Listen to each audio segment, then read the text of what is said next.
우리에서 13살 소녀가 할머니들의 가슴에 불을 지핀 이야기. 여러분, 오늘은 조금 특별한 이야기를 들려드리려고 합니다. 요즘 어르신들 사이에서 심심찮게 들리는 이름이 하나 있습니다. 경로당에서도, 복지관 복도에서도, 버스 안에서도 할머니들이 스마트폰을 들여다보며 조용히 중얼거리는 이름. 바로 예서입니다. 빈에서, 경상남도 진주에서 태어난 어린 트로트 가수입니다. 이 글을 쓰는 지금 그 아이는 이제 막 중학교에 입학했습니다. 아직 키도 작고 교복이 조금 커 보이는 나이입니다. 그런데 그 어린 소녀 앞에서 칠순, 팔순의 할머니들이 눈물을 흘립니다. 우리 손녀라고 부릅니다. 멀리서 기차를 타고 공연장을 찾아갑니다. 난생 처음 스마트폰 앱을 깔고 투표 버튼을 누릅니다. 도대체 무슨 일이 있는 걸까요? 오늘 그 이야기를 천천히 풀어드리겠습니다. 하나, 할머니 손에서 자란 아이. 빈에서가 트로트를 처음 배운 것은 학원이 아니었습니다. 교재도 없었습니다. 그저 할머니 옆에 앉아서였습니다. 어린 시절 부모님이 헤어지면서 예서는 할머니의 손에서 자라게 되었습니다. 할머니는 젊은 시절 트로트 가수로 활동했던 분이었습니다. 그 할머니가 흥얼거리는 노래를 들으며 예서는 자연스럽게 트로트를 몸에 익혔습니다. 할머니가 부르면 예서가 따라 불렀습니다. 할머니가 박자를 맞춰주면 예서가 가락을 얹었습니다. 누가 가르쳐준 것이 아닌 삶 속에서 배운 노래였습니다. 그래서인지 그녀의 목소리 안에는 뭔가 다른 것이 담겨 있었습니다. 기교보다 먼저 감정이 있었습니다. 예서가 10살이 되던 해 KBS 전국 노래자랑 무대에 처음 올랐습니다. 그리고 연말 결선에서 대상을 받았습니다. 역대 가장 어린 나이의 대상이었습니다. 심사위원들도 방청객들도 한동안 말을 잃었다고 합니다. 저 어린아이가 어떻게 저런 소리를 낼 수 있는지. 이후 예서는 미스트롯 쌈나는 텔레비전 오디션 프로그램에 도전했습니다. 쟁쟁한 성인 가수들 사이에서 초등학생이 경쟁하는 모습은 그 자체로 화제가 됐습니다. 경연 결과보다 더 놀라운 것은 따로 있었습니다.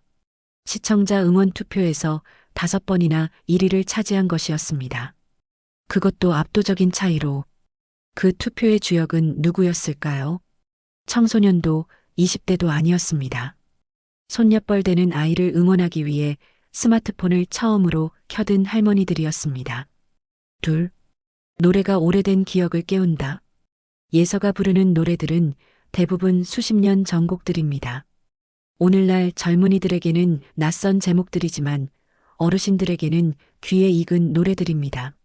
처음 연애할 때 라디오에서 흘러나오던 노래, 결혼식 날 누군가 불러주던 노래, 힘든 시절을 버티며 콧노래로 불렀던 노래들.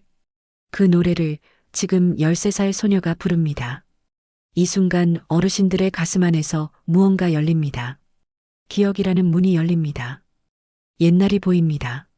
젊었던 자신이 보입니다. 이미 세상을 떠난 사람들이 보입니다. 그리고 그 옛날의 감정들이 살아납니다. 설렘, 그리움, 아픔, 사랑.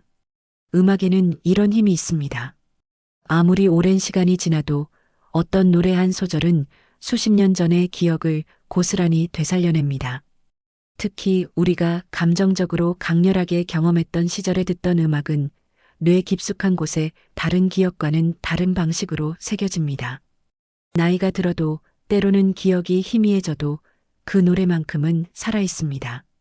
경남 밀양의 한 요양원에서 트로트 노래 프로그램을 진행한 선생님이 이런 이야기를 전한 적이 있습니다. 평소 말씀이 거의 없던 할머니가 오래된 트로트 노래가 흘러나오자 갑자기 눈을 반짝이며 조용히 따라 부르기 시작했다고. 그리고 노래가 끝나자 나 그 노래 결혼 전에 참 좋아했어라고 말씀하셨다고. 그 말씀을 듣는 순간 교실 안이 한동안 조용해졌다고 합니다. 빈에서의 노래가 그런 일을 합니다. 닫혀있던 기억의 문을 조용히 두드립니다. 그 문이 열리면 안쪽에서 감정이 쏟아져 나옵니다. 오랫동안 누르고 살았던 그리움이, 잊고 있었던 젊음의 기억이, 그리고 가끔은 눈물이. 그 눈물은 슬픔만이 아닙니다. 살아온 시간에 대한 감사이기도 하고 아직 살아있다는 확인이기도 합니다. 셋. 혼자 보지 않아도 된다. 예서를 좋아하게 된 어르신들 사이에서 조용한 변화가 일어났습니다. 모이기 시작한 것입니다. 온라인 팬카페에 가입하고 서로 게시글에 댓글을 달고 다음에 나오는 방송 일정을 공유하고 공연 날짜를 맞춰 함께 가기로 약속하고 어떤 분들은 응원 물품을 함께 맞추기도 하고 어떤 분들은 처음 만난 자리에서 금방 친구가 되기도 합니다. 예서 팬이에요? 이 한마디면 처음 보는 사람도 금세 이웃이 됩니다. 나이도 고향도 살아온 사정도 다르지만 같은 아이를 응원한다는 사실 하나가 사람과 사람을 이어줍니다. 이것이 왜 중요한지 우리는 조금 솔직하게 이야기해야 합니다. 오늘날 우리나라에는 혼자 사시는 어르신들이 아주 많습니다. 자녀들은 멀리 살고 친구들은 하나둘 곁을 떠나고 하루 종일 아무 말도 안 하고 지내는 날도 생깁니다. 이런 고독이 마음을 갉아먹고 몸을 약하게 만들고 기억력도 흐리게 만든다는 것은 이미 많은 의사들이 이야기하는 사실입니다. 사람은 혼자 살 수 없습니다. 누군가와 연결되어 있어야 합니다. 응원할 대상이 있어야 합니다. 기다려지는 무언가가 있어야 합니다. 빈에서 팬덤이 그 역할을 합니다. 다음 방송이 기다려집니다. 같이 응원하는 사람들이 생겼습니다. 이야기 나눌 공통 화제가 생겼습니다. 별것 아닌 것 같아도 이것이 노년의 삶에 얼마나 큰 활력인지를 경험해 보신 분들은 압니다. 넷. 손녀 같고 딸 같고 어쩌면 나 같기도 한 어르신들이 예서를 보면서 느끼는 감정은 한 가지가 아닙니다. 여러 감정이 겹쳐집니다. 우선 손녀를 보는 것 같은 사랑스러움이 있습니다. 저 작은 몸으로 저렇게 감정을 담아 노래를 부르는 모습이 기특하고 대견합니다. 잘 되기를 바라게 됩니다. 무대 위에서 긴장하는 모습이 보이면 가슴이 철렁합니다. 그런데 가만히 들여다보면 그것만이 아닙니다. 예서의 이야기를 알게 되면 마음이 더 깊어집니다. 어릴 때 부모가 헤어지고 할머니 손에서 자란 아이. 어린 나이에 많은 것을 혼자 감당했을 아이. 그 사정이 어르신들 자신이 살아온 시절과 맞닿는 부분이 있습니다. 힘든 시절을 노래로 버텼던 기억, 가족이 흩어지던 어렵던 시절들. 그래서 예서를 응원하는 것이 단순히 좋은 가수를 응원하는 것을 넘어섭니다. 어쩌면 그 어린 시절의 자신을 응원하는 것 같기도 합니다.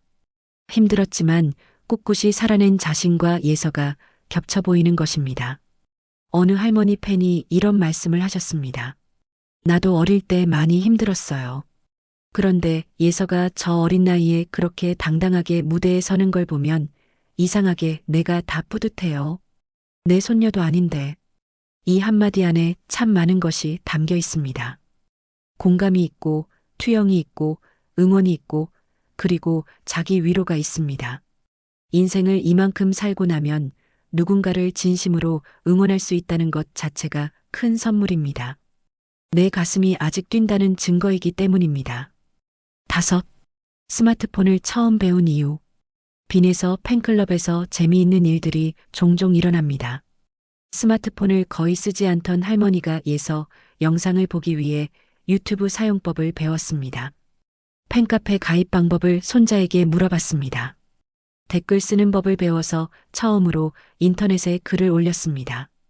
응원 투표를 하기 위해 앱을 깔고 그 방법을 이웃 할머니에게 가르쳐 줬습니다. 딸이 어머니한테 물었다고 합니다. 엄마, 어떻게 이걸 다 하셨어요? 어머니 대답이 이랬다고 합니다. 예서 응원하려면 해야지. 못하겠어? 배우고 싶은 이유가 생기면 사람은 무엇이든 배웁니다. 복지관에서 몇 달째 스마트폰 교육을 들어도 잘 늘지 않던 분이 예서 팬이 된 뒤 몇 주 만에 혼자 영상을 찾아보고 댓글을 쓰게 됐다는 이야기도 들립니다. 이것이 왜 중요하냐 하면 오늘날 스마트폰을 쓸 수 있느냐 없느냐가 생활에서 정말 많은 차이를 만들기 때문입니다. 병원 예약, 약국 찾기, 버스 노선 확인, 가족과 영상 통화, 날씨 확인. 이 모든 것들이 스마트폰 하나로 가능한 세상입니다. 그 문에 들어서는 첫 열쇠를 예서가 쥐어준 셈입니다. 그리고 또 하나. 이 과정에서 어르신들과 자녀 손자녀 사이에 대화가 생깁니다. 할머니, 그 앱 어떻게 쓰셨어요? 손자야, 여기 이 버튼은 뭐야? 이 질문들이 세대 간의 문을 조금씩 열어줍니다. 6. 가족이 같이 보게 됐다. 또 하나 흥미로운 일이 생겼습니다. 할머니가 예서 이야기를 하면 처음엔 자녀들이 잘 모릅니다. 그 어린 트로트에 하면서 대수롭지 않게 넘어가다가 어느 날 할머니가 틀어놓은 영상을 옆에서 같이 보게 됩니다. 그리고 말합니다.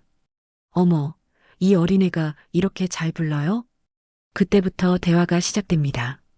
트로트에 대한 이야기, 옛날 노래에 대한 이야기, 할머니가 젊었을 때 좋아했던 가수 이야기, 자녀들이 어머니의 젊은 시절 이야기를 처음으로 제대로 듣게 되는 계기가 되기도 합니다.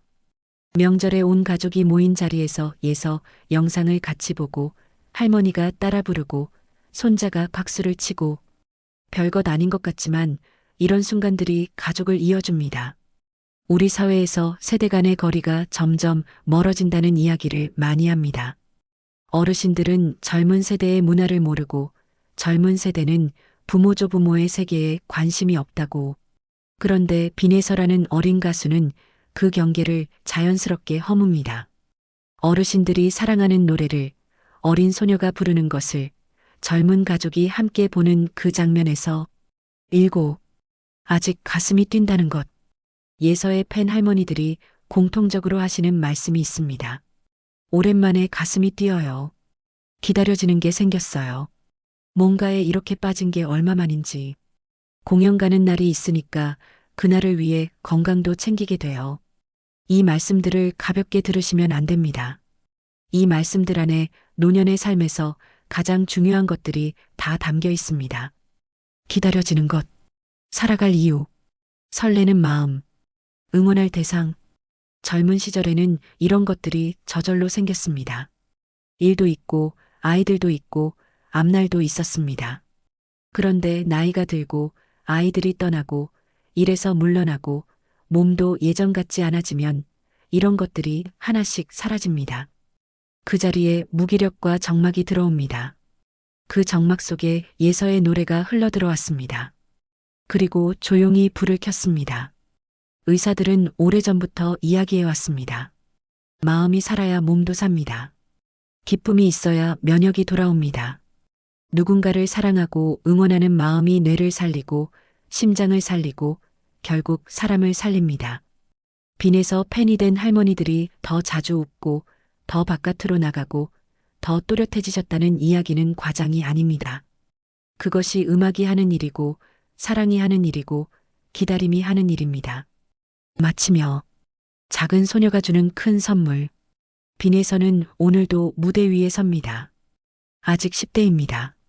학교도 다니고 숙제도 하고 친구들과 장난도 치는 나이입니다. 그런데 그 어린 목소리 안에는 할머니에게서 물려받은 세월의 결이 배어 있습니다. 가르쳐서 배운 것이 아니라 삶으로 익힌 것들이. 그 노래를 들으면서 눈물 흘리는 할머니들이 있습니다. 우리 예서라고 부르는 할머니들이 있습니다.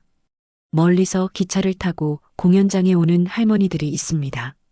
처음으로 스마트폰 투표 앱을 깐 할머니들이 있습니다. 그분들이 예서에게 주는 것도 있지만 예서가 그분들에게 주는 것도 있습니다. 여전히 가슴이 뛴다는 사실, 아직 울 수 있다는 사실, 누군가를 이토록 응원할 수 있다는 사실, 모르는 사람과 같은 마음으로 웃을 수 있다는 사실, 그것이 노년을 살아가는데 얼마나 큰 힘인지를 아마 경험해 보신 분들은 아실 것입니다. 작은 소녀가 주는 큰 선물입니다. 오늘도 귀 기울여 주셔서 고맙습니다. 건강하십시오.